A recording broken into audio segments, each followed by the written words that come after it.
घरामध्ये दिवाळी सणाचा उत्साह सुरू होता। माझे सर्व मित्र आले होते। माझ्या पत्नीने सर्वात महागडी साडी घातली होती। अचानक एका अनोळखी नंबरवरून मला फोन आला आणि त्यावर बातमी ऐकताच मी माझ्या धाकट्या भावाच्या घरी धावलो। उपासमारीने आणि आर्थिक टंचाईमुळे कंटाळलेल्या माझ्या धाकट्या भावाने त्याच्या मुलांना विष दिले होते आणि त्याने स्वतःही विष प्राशन केले होते। आज तोही अखेरचा श्वास घेत होता। तो म्हणाला, भाऊ, जर तू तुझ्या दानचे पैसे मला दिले असतेस तर मी माझ्या मुलांना विष दिले नसते। हे ऐकून माझे हृदय तुटले। मी लगेच घरी परतलो आणि दार उघडताच मी जे पाहिले ते पाहून मी अगदी हादरलो। मी घरी परतल्यावर मला घरात हसी मजाक आणि प्रकाशाचा तेज दिसून आला। मी लगेच आत गेलो। घर आनंदाने भरले होते। दिवाळीचा सण होता आणि सर्वत्र रंगीबिरंगी दिवे, पाहुण्यांच्या गप्पा आणि मुलांचा खेळण्याचा आणि हास्याचा आवाज होता। घरात महागडे पडदे, नवीन फर्निचर आणि इतर वस्तूंनी सजवले होते। तिथल्या सुंदर सजावटींनी येणाऱ्या सर्वात मोहित केले होते। माझी पत्नी कृतिका हिने दिवाळीसाठी सर्व काही मोठ्या उत्साहाने केले होते। एक भव्य मेजवानीची व्यवस्था करण्यात आली होती। बाहेरून सर्व काही मागवले होते। शेव, लाडू आणि डझनभर मिठाई। तिथे इतके काही होते की शेजारची अनेक कुटुंब तिथे थांबून अनेक दिवस जेवू शकले असते। कृतिकाने आज सर्वात महागडी साडी घातली होती। तिचे दागिने चमकत होते आणि ती सर्वांसमोर मोठ्या अभिमानाने चालत होती। माझे सर्व मित्र आणि नातेवाईक आले होते। मुलांनी नवीन कपडे घातले होते आणि सर्वजण आनंदी होते। मी आनंदी राहण्याचा प्रयत्न करत होतो, पण माझ्या हृदयाच्या कोपऱ्यात कुठेतरी दुःखाची भावना होती। एक विचित्र अस्वस्थता होती। आतून काहीतरी तुटत होतं। मग माझा मोबाईल वारंवार वाजू लागला। मला एका अनोळखी नंबरवरून कॉल येत होता, पण मी फोन उचलला नाही। मग विचार आला की कदाचित हा माझ्या धाकट्या भावाचा फोन असावा। तो गेल्या काही दिवसांपासून मला सतत फोन करत आहे। तो दानच्या पैशांच्या रक्कमेबद्दल विचारत आहे। तो म्हणाला, भाऊ, मला थोडीशी मदत कर। माझ्याकडे मुलांसाठी काहीच नाही। मी हे माझ्या पत्नीला सांगितले तेव्हा कृतिका लगेच रागावली। एकतर तुमच्या भावाला भीक मागण्याची सवय लागली आहे, ती कठोरपणे म्हणाली। दरवर्षी तो देणगीच्या नावाखाली पैसे मागतो आणि नंतर स्वतःच मौज करतो। मला वाटतं हे सगळं नाटक आहे आणि तुम्ही उदारता दाखवता म्हणून तो मागे हटत नाही। बघ, मी म्हणालो, मी स्वतः जाऊन बघेन। जर खरोखर काही समस्या असेल तर आपण मदत का करू नये? मग ती लगेच म्हणाली, तुम्हाला तिथे जाण्याची काही गरज नाही।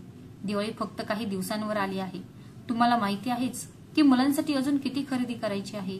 मला नवीन बांगड्याही घ्यायच्या आहेत, मुलांसाठी बूट पण घ्यायचे आहेत आणि दिवाळीच्या रात्रीसाठी जुळणारे दागिनेही घ्यायचे आहेत। तिच्या आग्रहावरून मी तिला आणि मुलांना बाजारात घेऊन गेलो। 2 लाख रुपयांची खरेदी झाली। मुलांची खेळणी, कपडे, कृतिकाच्या आवडीच्या महागड्या साड्या, बूट, पर्स आणि मेकअपच्या वस्तू।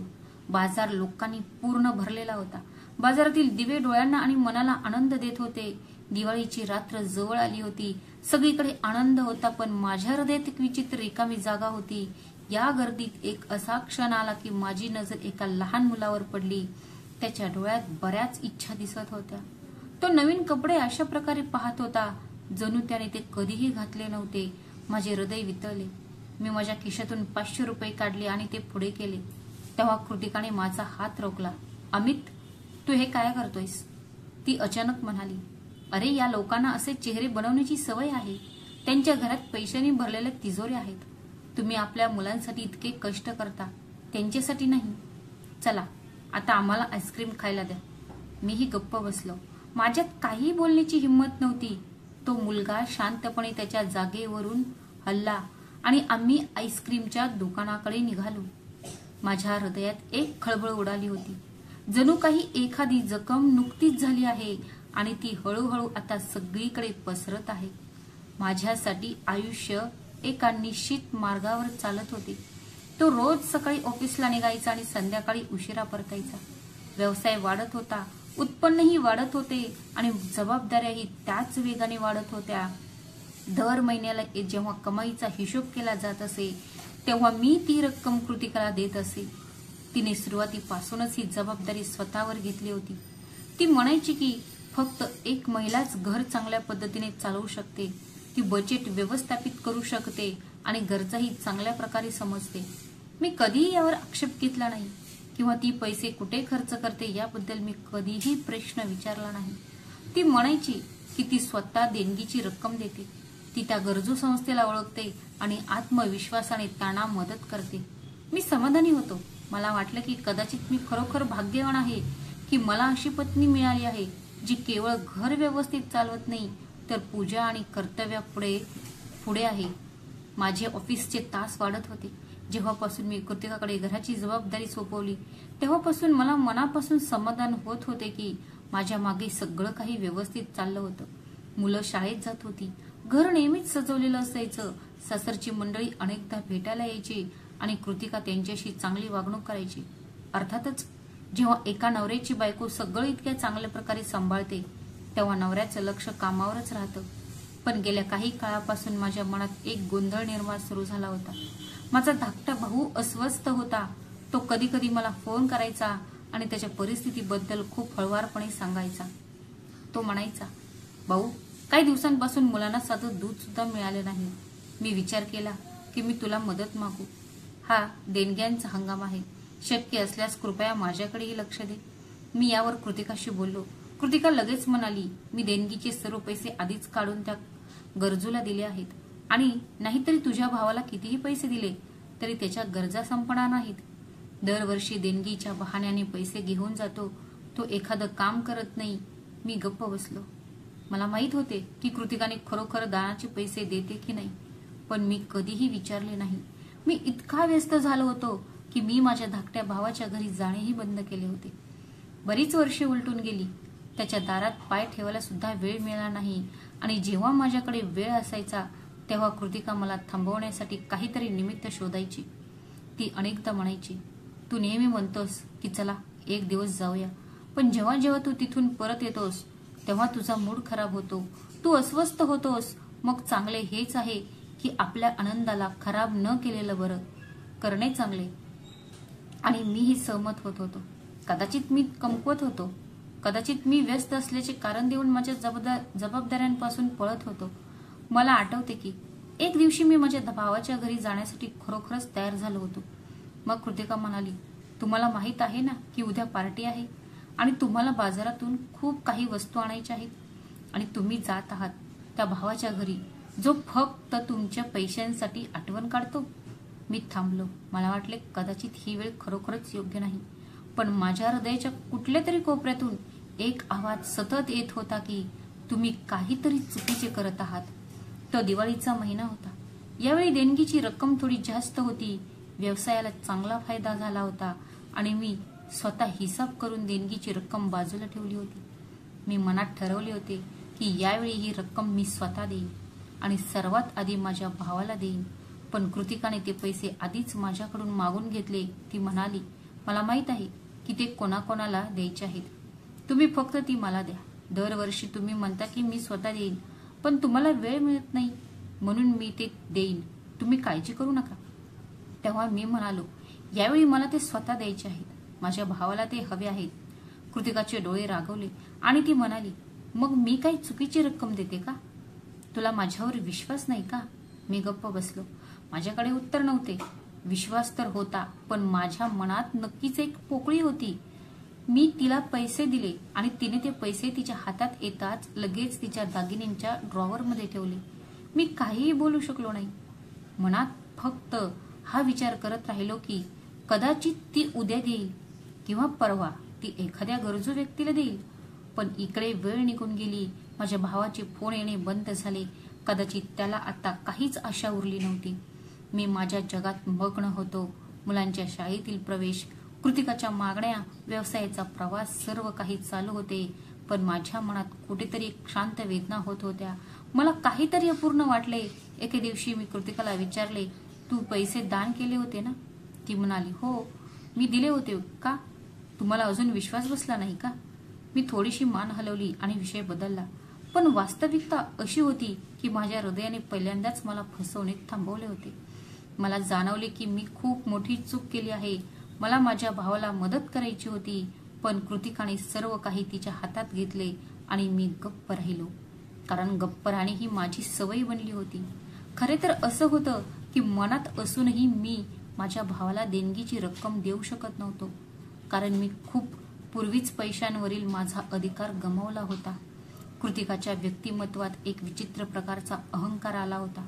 तो अहंकार जो तिला लहानपणापासूनच तिच्या घरच्यांनी तिच्या संपत्ती आणि दर्जाबद्दल शिकवला होता. ती अशा कुटुंबातील होती जे नेहमीच इतरांना कमी लेखून स्वतःला श्रेष्ठ समजत असे. जेव्हा आमचे लग्न झाले तेव्हा मी एक मध्यमवर्गीय तरुण होतो, जो कठोर परिश्रमाने पुढे जाण्याचा प्रयत्न करत होतो. मी कृतिकाच्या काकांच्या कंपनीत काम करू लागलो आणि तिथे काम करत असतानाच माझं लग्न ठरलं.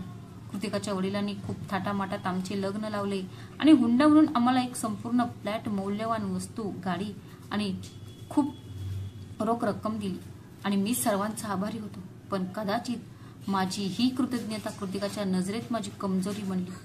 तिने मला कधीच तिच्या बरोबरीचे मानले नाही. तिने मला नेहमीच असे भासवले की मी आज जे काही आहे ते तिच्या कुटुंबामुळे आहे.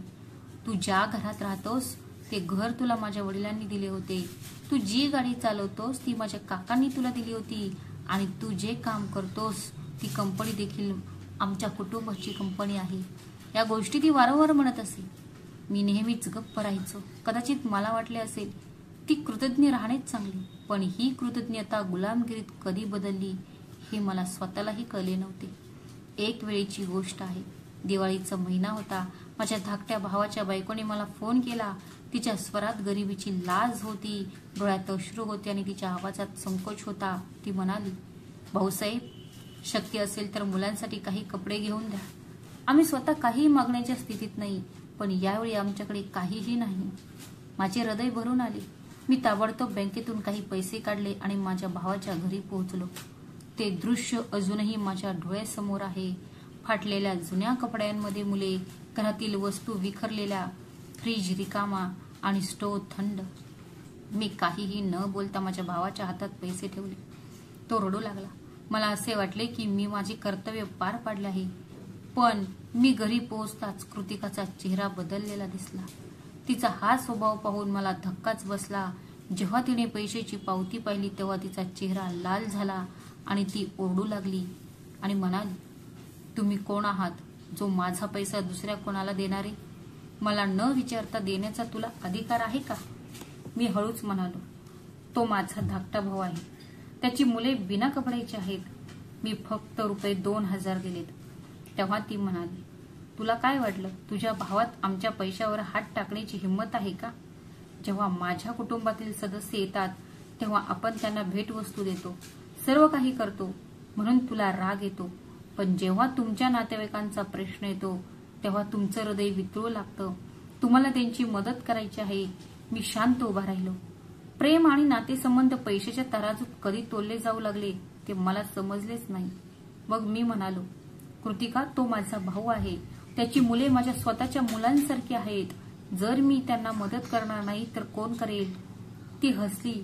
ते एक व्यंगात्मक हास्य होते आणि म्हणाली, माझ्या माहेरी प्रत्येक जण सन्मानाने राहतो. कोणी कधीही कोणाकडे हात पसरले नाहीत. तुमच्या घरात सर्वजण भिकारी निघाले. तुम्हीही त्यांच्यासारखेच आहात. माझ्या शांततेने पुन्हा एकदा माझे अस्तित्व व्यापले. मला माहीत होते की माझ्याकडे असलेल्या प्रत्येक गोष्टीवर, म्हणजे माझी नोकरी, माझ्या घरावरील छप्पर, अगदी माझी इज्जत देखील कृतिकाच्या नियंत्रणात होती. जेव्हा जेव्हा मी आवाज उठवण्याचा प्रयत्न केला तेव्हा तेव्हा माझा फक्त अपमान झाला. जेव्हा जेव्हा माझे कुटुंबीय आले तेव्हा तेव्हा कृतिकाचा त्यांच्याबद्दलचा दृष्टिकोन थंड असायचा.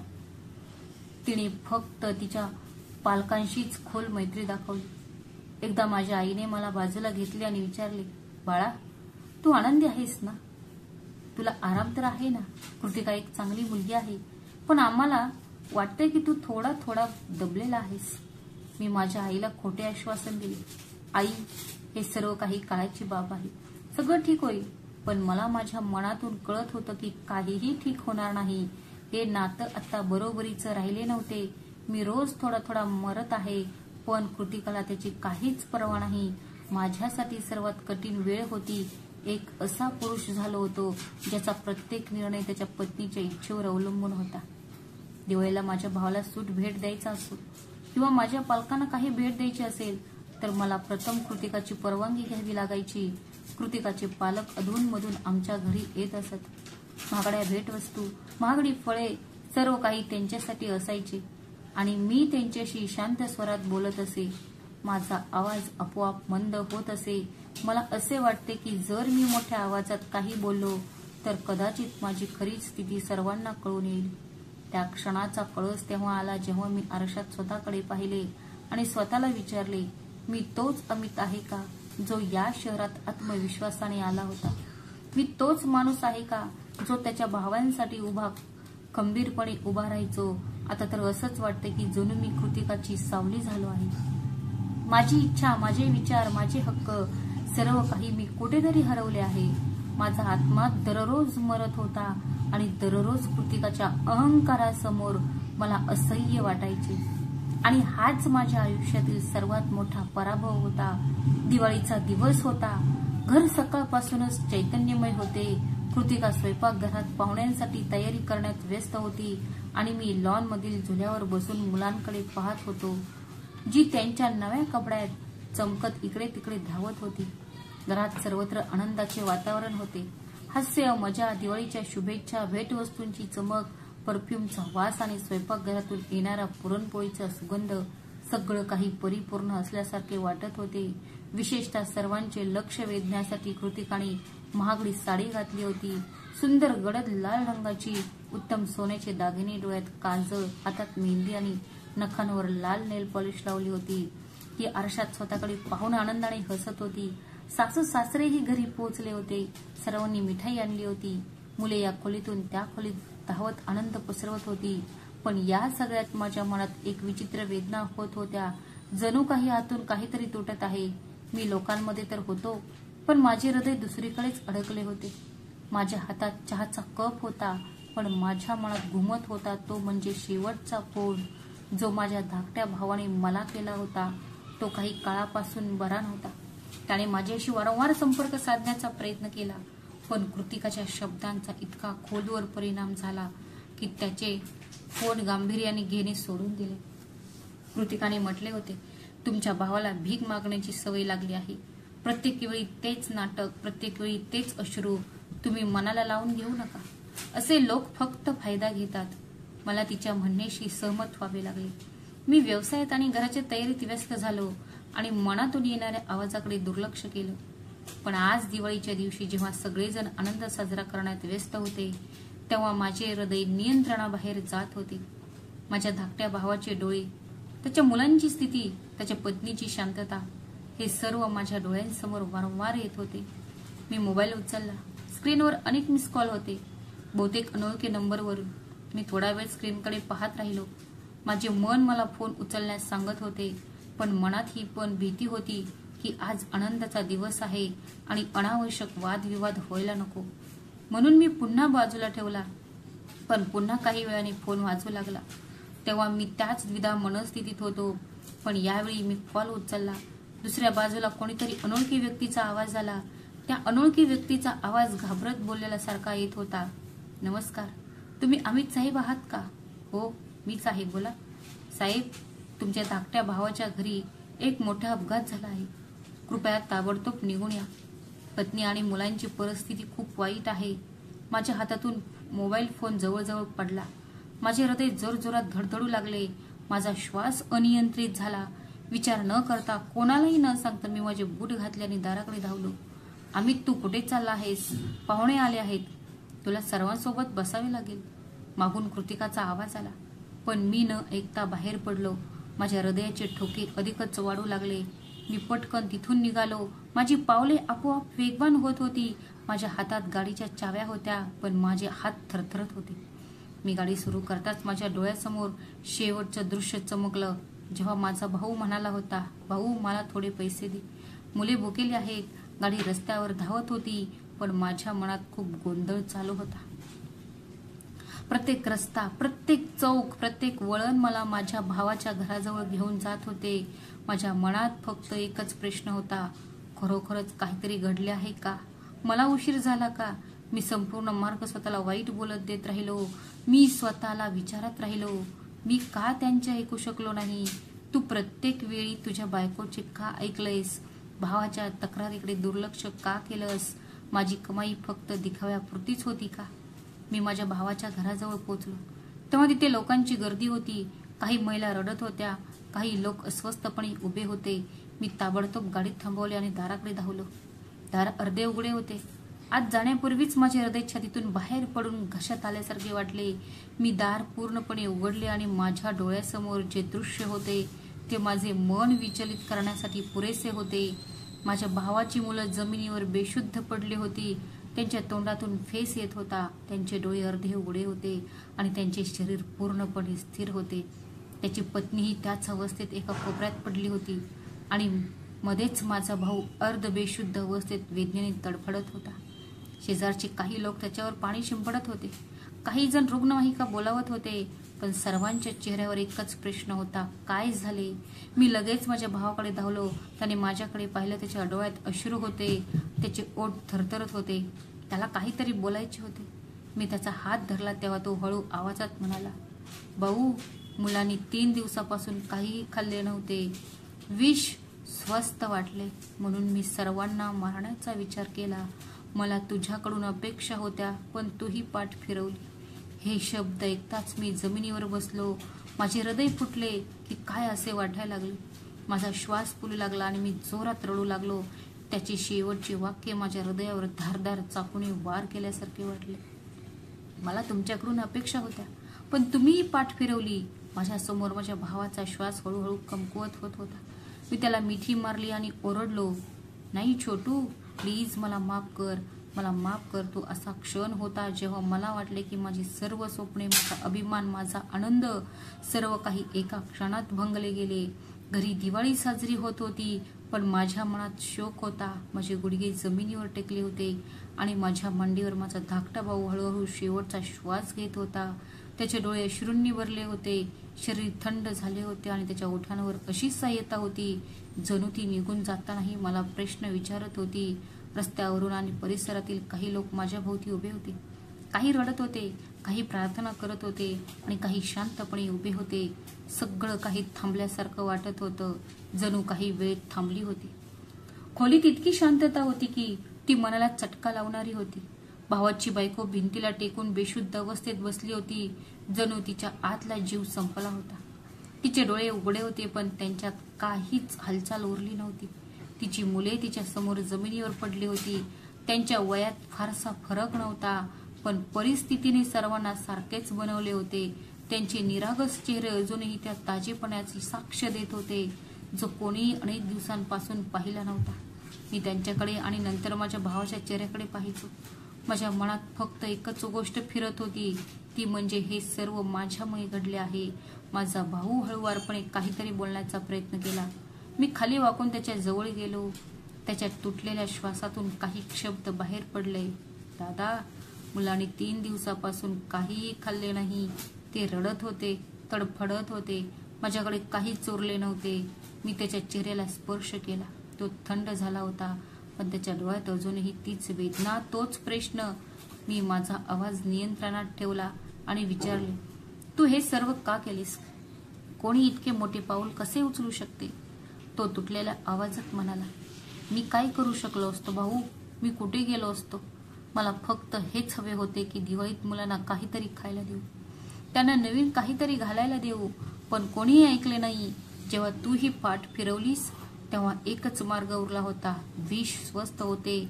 मी तेही उधार घेतले आणि सर्वांना दिले. हे ऐकून जणू काही माझ्या अस्तित्वावर डोंगरच कोसळला. माझ्या डोळ्यातून अश्रू वाहू लागले.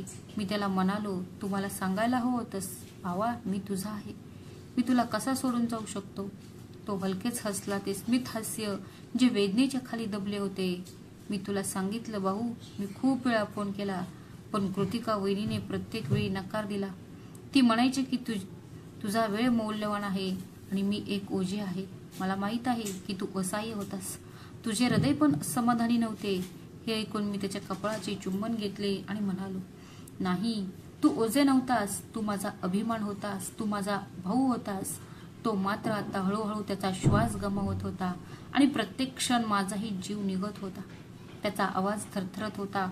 तो म्हणाला, जर तू मदत केली असती तर आज माझी मुले श्वास घेत असती.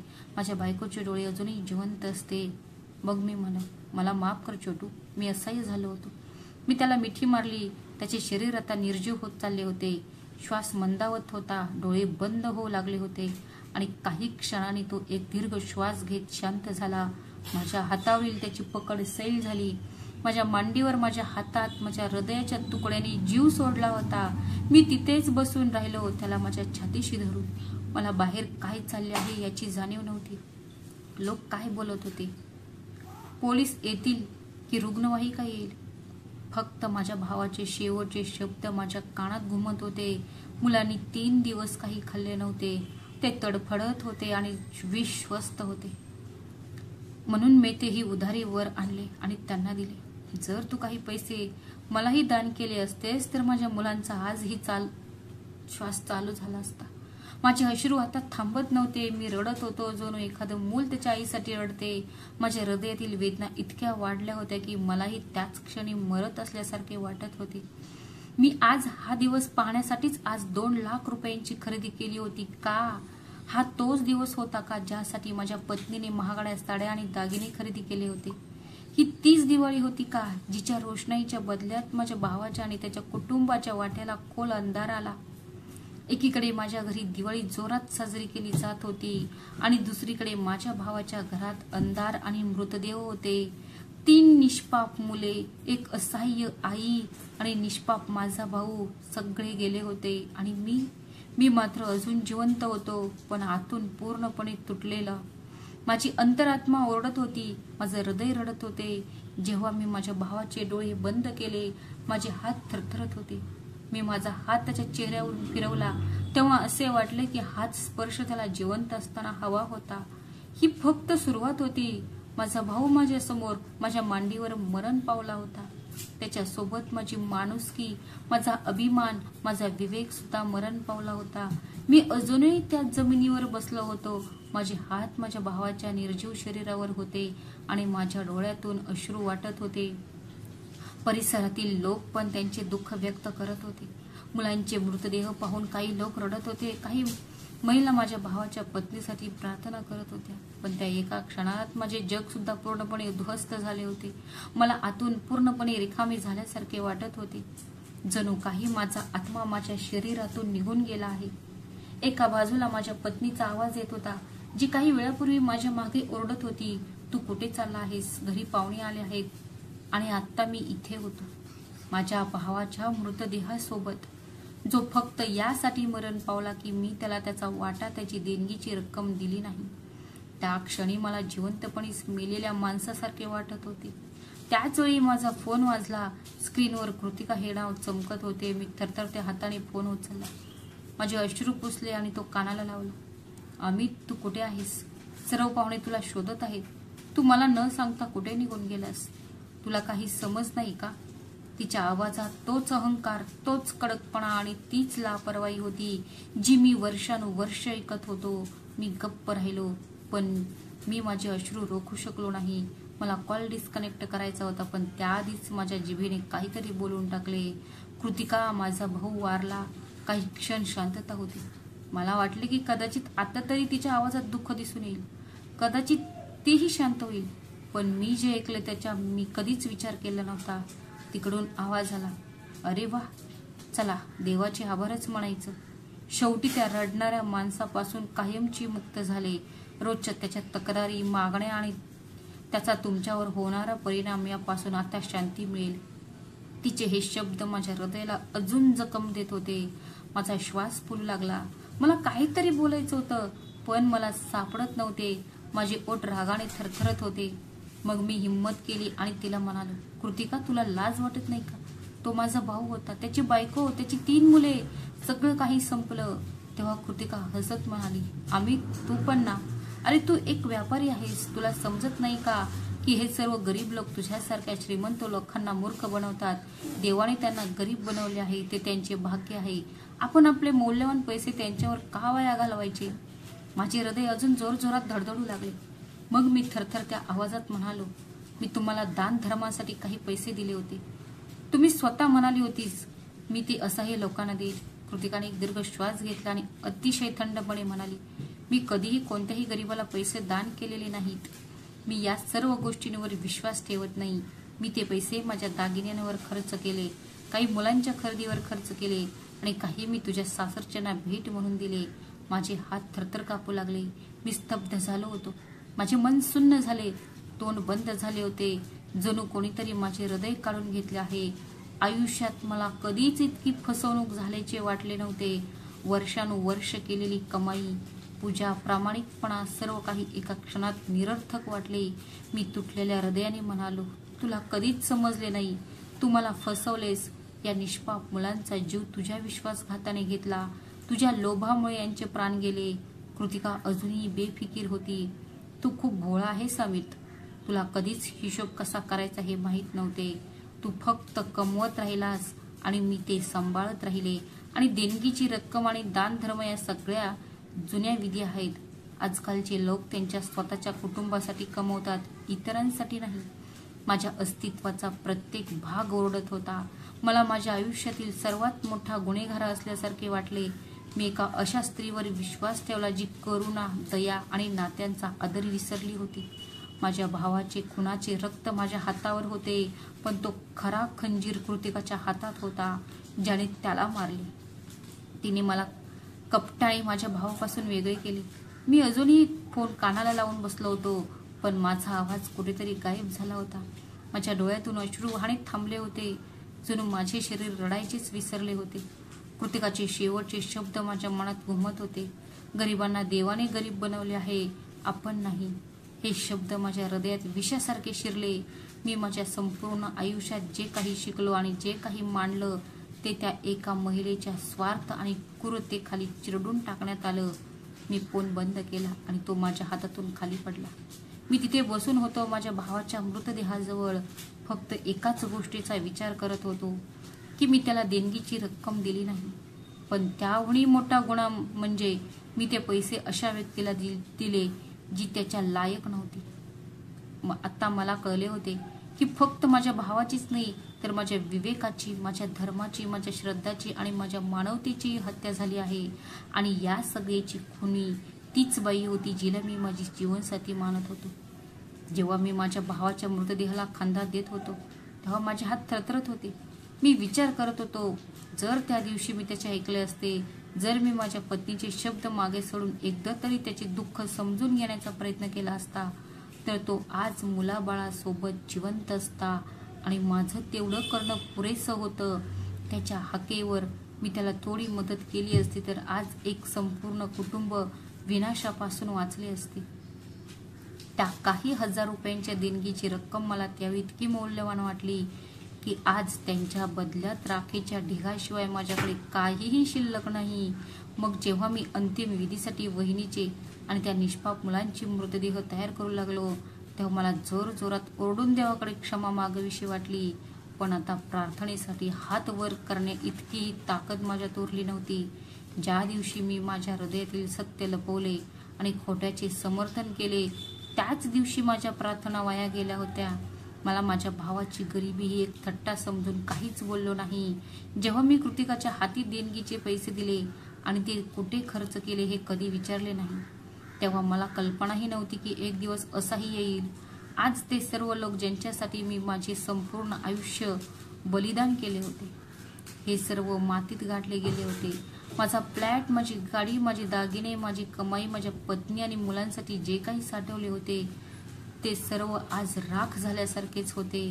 आता पत्नी नाही, मुले नाहीत, भाऊ नाही, पुतणे नाही, आनंद नाही, शांती नाही, कसला अभिमान नाही आणि संपत्तीही नाही. फक्त उरला आहे तो म्हणजे पश्चाताप, त्या आठवणी, ते क्षण जे वारंवार येऊन मला प्रश्न विचारतात. तू तुझे कर्तव्य बजावले का? तू देवाच्या आदेशाचा आदर केला का?